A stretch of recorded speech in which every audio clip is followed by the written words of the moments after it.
Assalamualaikum warahmatullahi wabarakatuh. Perkenalkan, nama saya Dewi Rizka Nurmalasari. Saya dosen tetap di Prodi D3 Farmasi di Politeknik Kesehatan Jember. Video kali ini merupakan salah satu prasyarat dari sertifikasi dosen, yaitu pernyataan diri dosen, unjuk kerja Tridharma Perguruan Tinggi. Pada kesempatan kali ini, saya ingin menyampaikan tentang mata kuliah yang saya ampu, yang sesuai dengan bidang keahlian saya, yaitu biokimia. Mata kuliah ini ditujukan untuk mahasiswa farmasi semester 4 dengan kode mata kuliah FR208 berbobot SKS 2 SKS. Diselenggarakan dalam 16 kali pertemuan tatap muka dan rincian 14 kali pertemuan materi dan 2 kali pertemuan UTS dan UAS. Adapun CPL Prodi mata kuliah ini meliputi S8, P2, K2, dan KU6. Capaian pembelajaran mata kuliah ini adalah mahasiswa diharapkan mampu menjelaskan mengenai proses kimiawi dan struktur molekuler dalam kehidupan. Tujuan pembelajaran mata kuliah ini yaitu membahas tentang keberadaan berbagai molekul di dalam sel dan organisme hidup serta reaksi kimianya. Materi yang ada di dalam materi biokimia ini antara lain membahas tentang sejarah biokimia, molekul-molekul sistem hidup, kemudian tahap materi kedua adalah asam amino dan protein serta biosintesisnya. Materi ketiga adalah asam nukleat dan nukleotida, yaitu ada DNA dan RNA. Dan materi yang keempat, metabolisme asam nukleat, dasar imunologi, metabolisme karbohidrat dan lemak, serta enzim. Siswa juga akan dibekali luaran mata kuliah, yaitu mahasiswa diajarin bagaimana cara menyusun suatu modul biokimiawi, karya mahasiswa sendiri untuk dihakikan. Komponen proses dalam pembelajaran yaitu delivery, interaction, dan assessment, DIA. Delivery, saya memberikan materi serta RPS yang dapat diunduh langsung oleh mahasiswa pada sistem e-learning Politeknik Kesehatan Jember dengan link seperti yang tertera di layar, serta presentasi interaktif yang langsung dilakukan secara tatap muka untuk mendukung pemahaman mahasiswa. Materi yang saya sampaikan didukung oleh beberapa media pembelajaran, diantaranya adalah video, e-book, dan grup WA discussion, quiz interaktif dengan sebagai media pendukungnya. Serta ada nanti modul. Untuk interaction sendiri, pada mata kuliah ini melibatkan komunikasi dua arah antara dosen dan mahasiswa berupa diskusi, tanya jawab, kolaborasi, dan refleksi bersama. Untuk assessment sendiri adalah sistem penilaian yang saya lakukan dalam mata kuliah ini ada dua, yaitu mencakup asesmen formatif dan sumatif. Di mana pada asesmen formatif, untuk penilaiannya, proses yang dilakukan melalui kuis di akhir perkuliahan biasanya saya berikan tugas proyek individu, kelompok, serta penilaian sikap dan keterampilan sesuai dengan RPS-nya. Kemudian untuk penilaian sumatif, itu adalah penilaian di akhir perkuliahan, bisa UTS dan UAS. Metode pembelajaran yang digunakan dalam mata kuliah ini adalah experimental learning dan project-based learning dengan metode presentasi interaktif, demonstrasi, kolaborasi, kelompok, dan student-centered learning.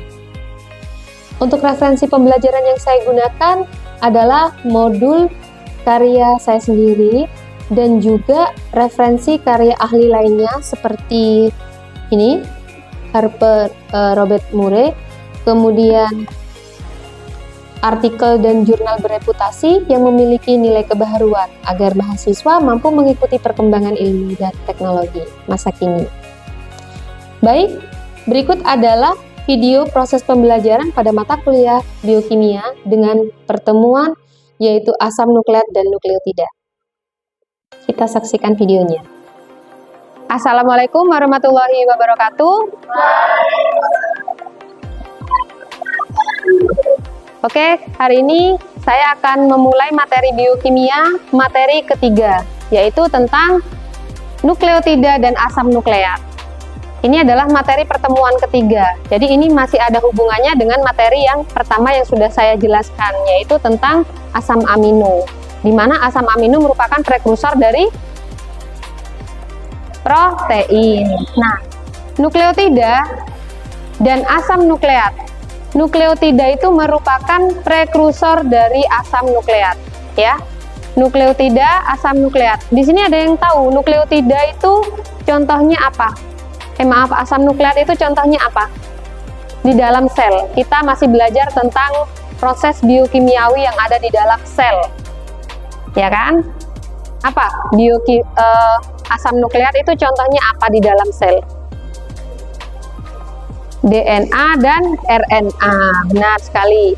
Kemudian pokok bahasan materi hari ini yaitu kita belajar apa itu nukleotida, struktur nukleotida itu gimana, bagaimana nukleotida itu bisa menjadi prekursor dari asam nukleat. Kemudian materi genetik yang ada di dalam sel, yaitu ada DNA, ada RNA. Materi genetik yang ada di dalam sel. Nah, DNA ini letaknya di nukleus, ya. Kemudian bagaimana metabolisme dari asam nukleat. Oke, ini pokok bahasan yang akan kita pelajari di pertemuan hari ini. Nukleotida itu merupakan prekursor dari asam nukleat, yaitu RNA dan DNA. Masih ingat kan? Prekursor itu apa? Bahan awal atau bahan dasar pembuatan sintesis dari asam nukleat. Perbedaan dari nukleotida dan nukleosida. Nukleosida itu perbedaan dengan nukleotida adalah pada adanya gugus fosfat. Gugus fosfat. Di mana kalau nukleotida itu memiliki gugus fosfat. Sehingga nanti ini juga akan berpengaruh terhadap penamaannya. Kalau nukleosida, karena dia tidak memiliki gugus fosfat, sehingga apabila ada gugus fosfat, maka penamaannya ditambah jumlah gugus fosfatnya. Misalnya monofosfat, berarti fosfatnya ada 1. Kalau difosfat, trifosfat, iya, benar sekali. Nah, asam nukleat di sini adalah kumpulan dari gabungan antara nukleotida dan nukleotida. Jadi antara nukleotida yang satu dengan yang lainnya saling berpasangan, bergandengan, ya. Sehingga dia akan membentuk suatu asam nukleat yang bentuknya nanti panjang. Tadi kan ada 2 asam nukleat, ada DNA dan RNA. Bedanya ada pada strukturnya. Yang satu rangkap 2, yang satunya rantai tunggal. Nah, ini adalah struktur dari asam nukleat yang terdiri dari fosfat, ribosa, dan basa.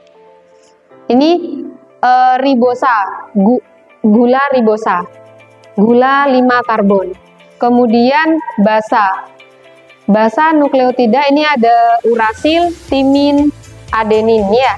Kemudian fosfat, ini gugus fosfatnya. Nah, polimernya adalah yang namanya polinukleotida. Monomernya nukleotida. Jadi ini satu nukleotida. Jadi nanti masih antar satu nukleotida yang satu dengan yang lainnya dia saling berikatan. Jadi bergandengan dan itu dihubungkan oleh suatu ikatan apa namanya? Fosfodiester. Nah, ini ya. Deoksiribonukleotida ditulis dengan tambahan D yang menunjukkan adanya gugus hidroksil pada atom C nomor 2. Terdiri dari 2 golongan yaitu ribonukleotida dan deoksiribonukleotida. Oke, ini merupakan bagian dari nukleotida tadi ya. Kan ada 3 komponen penyusun nukleotida yaitu basa, gula, 5 pentosa, dan fosfat. Basa, fosfat, dan gula. Nah, basa ini sendiri itu ada basa purin dan pirimidin. Jadi selalu berpasangan, basa purin, pirimidin. Jadi nanti yang namanya nukleotida itu terdiri dari strukturnya tadi gula, basa, dan fosfat. Untuk basanya itu beda-beda setiap nukleotida. Setiap nukleotida nanti akan membawa masing-masing pasang basa yang berbeda. Misalnya membawa adenin atau guanin saja. Jadi gula, fosfat, adenin, gula, fosfat, guanin, atau yang basa pirimidin. Jadi basa purin itu ada 2, yaitu adenin dan guanin, atau disingkat A dan G. Kemudian pirimidin itu ada 3, sitosin, urasil, dan timin. Kalau di struktur DNA, dia akan pasangannya adalah timin. Kalau yang RNA itu urasil. Jadi basa pirimidinnya yang berbeda antara DNA dan RNA. Ini akan selalu berpasangan, purin berpasangan dengan pirimidin. Jadi ketika di dalam strukturnya itu nanti akan mencari pasangannya. adenin berpasangan dengan timin atau urasil, sedangkan guanin akan berpasangan dengan sitosin. G, C, A, T atau U ya. Itu basa purin akan berpasangan dengan basa pirimidin. Nah, ini merupakan contoh dua asam nukleat, yaitu RNA yang itu single stranded atau satu untai, dan DNA itu terdiri dari dua untai atau dua rantai, sehingga dia disebut dengan double stranded DNA, dan RNA itu disebut dengan single stranded ya. Jadi ini merupakan ketika dia berada pada struktur RNA, maka urasil ini akan mengganti timin. Jadi timinnya diganti urasil kalau berada pada struktur RNA. Kalau dia berada pada struktur DNA, maka pasangannya adalah timin. Siapa yang berpasangan dengan T tadi? Basa purinnya siapa? Adenin. Kalau yang berpasangan dengan adenin pada struktur RNA, urasil. Benar ya. Jadi pasangan basa nitrogen. Jadi dalam satu untai ini nantinya dia akan berpasangan double helix DNA. Ini adalah struktur dari DNA, di mana DNA itu selalu berada pada kondisi rantai ganda atau yang disebut dengan double stranded DNA. Nah, ketika untainya yang berpilin itu tadi ya, seperti ini ya, DNA itu akan di copy atau diperbanyak, atau istilahnya adalah direplikasi, maka untainya itu akan membuka, pilinannya itu akan membuka dan terlihat seperti struktur tangga. Ini adalah pijakannya, anak tangganya. Ini adalah pegangannya, ya kan? Sehingga ini yang disebut dengan backbone atau tulang punggung. Di mana yang menjadi tulang punggungnya itu adalah fosfat, dan gula 5 pentosa. Iya, ini ya, gula 5 ribosa yang menjadi tulang punggungnya atau pegangannya. Yang menjadi anak tangganya itu adalah pasangan basanya. Jadi dia akan pair atau bergandengan dengan pasangan basa. Kalau simbol A berarti dia pasangan dengan T. Kalau G, C. G dengan C, A dengan T. Ketika dia berada pada DNA. Kalau dia berada pada RNA berarti T-nya diganti dengan urasil. Benar. Nah, ini pasangan yang tidak anti paralel. Pasangannya dari untai 5 ke 3. Kemudian antar nukleotida ini satu nukleotida itu terdiri dari apa tadi? Fosfat, gula, dan basa. Nah, ini satu nukleotida. Ini dihubungkan oleh suatu ikatan, yaitu ikatan fosfodiester. Itu ikatan yang ada pada asam nukleat ya. Berarti ikatan yang menghubungkan antara nukleotida yang satu dengan yang lainnya. Kalau ikatan antar asam amino, ikatan peptida. Ya, minggu lalu kan sudah saya jelaskan ya. Nah, ini perbedaan DNA sama RNA. Gulanya, kalau DNA adalah deoksiribosa, sedangkan gula di RNA itu adalah gula ribosa. Kemudian basanya AGCT, kalau yang ini T-nya diganti urasil. Kemudian untainya pada DNA itu untai ganda, sedangkan pada RNA untai tunggal. Ini perbedaan tempatnya. Kalau DNA pada prokariot contohnya adalah bakteri. Nah, itu semua DNA maupun RNA itu terletak di sitoplasma. Kemudian kalau eukariot, karena dia ada membran intinya sehingga ada dua kompartemen yang berbeda. Kalau DNA-nya berada pada inti sel, sedangkan RNA-nya bisa ditemukan di inti sel maupun di luar sel atau di sitoplasma ya, di sitoplasma. Nah, ini fungsinya penyimpanan informasi dan ini RNA adalah hasil transkripsi. Oke, sampai sini ada yang ingin ditanyakan sebelum saya ke tahap berikutnya, yaitu tentang replikasi DNA. Silakan, ada yang masih kurang jelas? Rendra? Ibu izin bertanya, iya, mengenai perbedaan struktur RNA dan DNA sama dulu, apakah bisa dijelaskan? Oke, saya jelaskan lagi ya perbedaan antara DNA dan RNA. Jadi perbedaan dari dua asam nukleat tersebut itu letaknya pada basa nitrogennya. Dan yang kedua itu terletak pada rantainya. Kalau DNA itu rantai rangkap ganda atau disebut dengan double stranded DNA, dan RNA itu adalah rantai tunggal. Itu perbedaannya. Kemudian perbedaan dari pasangan basanya. Kalau DNA A, G, C, T. Kalau yang RNA pasangan basanya adalah A, G, C, U. Iya, jadi timin diganti urasil kalau pada RNA. Itu saja. Kemudian sama letaknya. Letaknya di dalam sel prokariot maupun eukariot itu berbeda.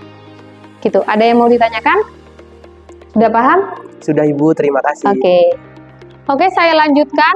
Ini adalah proses replikasi DNA. Jadi DNA itu nanti akan diperbanyak atau dikopi, bikin kopi DNA. Ada 3 tahapan dalam replikasi DNA. Yang pertama adalah inisiasi, elongasi, dan terminasi. Di mana pada proses replikasi DNA membutuhkan yang namanya DNA template atau cetakan. DNA template-nya. Tadi kan DNA itu terdiri dari 2 rantai, ya kan? Double stranded DNA yang posisinya berpilin. Nah, ketika dia akan melakukan replikasi, pilinannya itu akan membuka. Seperti anak tangga yang tadi ya. Kemudian dia membutuhkan primer untuk mempolimerisasi DNA-nya, memperpanjang proses pemanjangan, dan arah replikasi selalu dari ujung 5 aksen ke 3 aksen. Nah, ini ya, ketika dia akan bereplikasi, pilinannya ini akan membuka dan menjadi bentukan seperti ini. Yang jadi backbone-nya siapa tadi? Gula dan fosfat. Kemudian pasangan basa atau base pair ya. Nah, ini adalah summary of replication DNA replication. Jadi ini adalah ringkasan dari proses replikasi DNA, di mana dia memiliki untai ganda atau biasanya disebut dengan parental DNA. Indukannya apa tadi namanya? DNA template atau cetakan ya. Nah, ketika dia akan direplikasi ada beberapa yang berperan dalam proses replikasi tersebut, yaitu beberapa enzim seperti helikase, kemudian SSB atau single strand binding protein, kemudian di sini ada DNA polimerase dan DNA ligase. Jadi ini adalah komponen-komponen yang berperan dalam proses replikasi DNA. Dan kalau di sini ada 2 untai, ketika dia bereplikasi, 1 untai itu akan menjadi 1 kopian. Berarti 1 kali replikasi ada berapa untai yang dihasilkan? 2. Berarti ketika 2 itu bereplikasi lagi akan menjadi 4. Jadi ada rumusnya yaitu 2 pangkat N. Berapa kali dia replikasi. Jadi nanti 1 indukan ini ya, dia menghasilkan masing-masing 1-1, jadi 2. Ya. Jadi nanti ketika dia berpasangan lagi, maka dia akan menghasilkan 2 lagi untainya.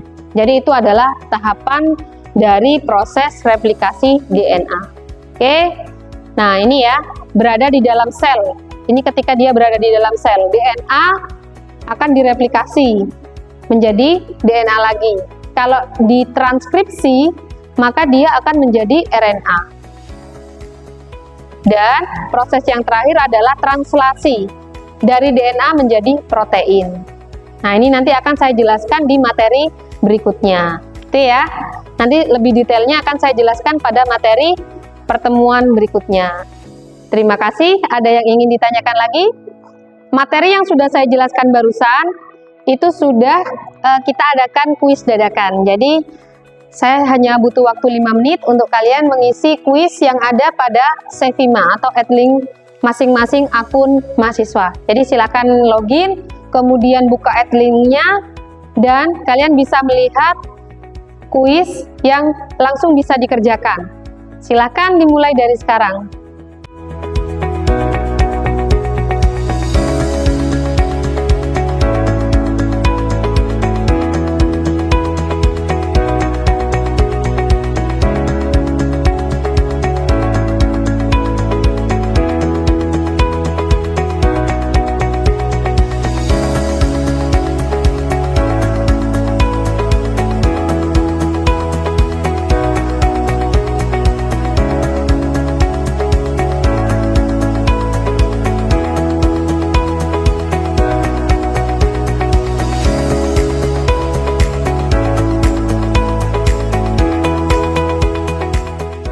Oke, kalau sudah selesai mengerjakan kuis dan perkuliahan ini juga sudah selesai, saya akhiri. Assalamualaikum warahmatullahi wabarakatuh. Belajar. Iya.